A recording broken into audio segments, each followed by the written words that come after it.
Hey friends, good morning. This is a test. I hope this works. The rain is beginning to fall here in eastern North Carolina, and I've just finished my morning walk.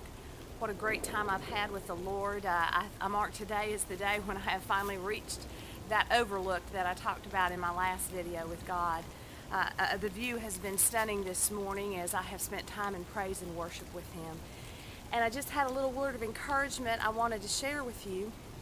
I was reading yesterday in that account in Genesis when it talks about God sitting before creation, sitting before the pulse of His heart, and how He began to fashion and to form and to speak into being all of the things that He wanted to be a part of this world as we know it now, and what a pristine and perfect moment that would have been in time.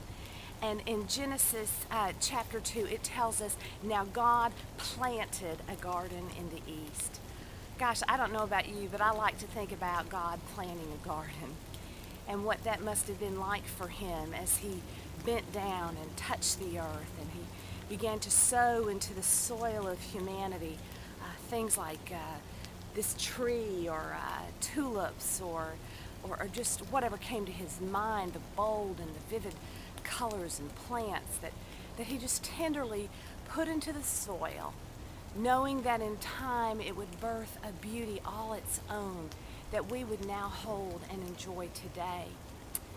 And so as I think of our Father as the gardener, and I think about all those many years ago and in that moment in time, I think about that He is still planting a garden today.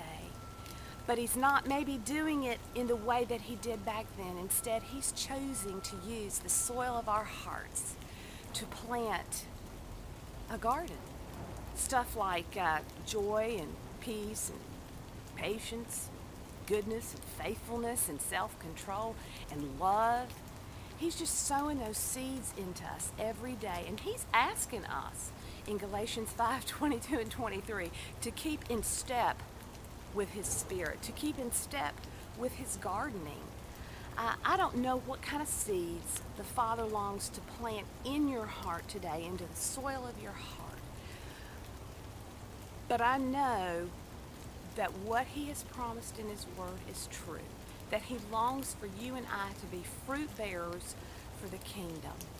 And so take that, go back to Genesis today. Just sit with Him in chapters 1 and 2 and just imagine yourself there. Imagine the delight that He took in planting a single seed, every single one of them, knowing what beauty it was going to birth. I'm getting drenched here in the rain. Our Father longs to birth that same sort of goodness in you, and you are His great delight today. So I just wanted to share that word. Climb to the garden, climb to the overlook, get with Jesus today, and just let Him tend to the soil of your heart to sow His good kingdom seed. I love you, friends. I'll talk to you soon. Bye-bye.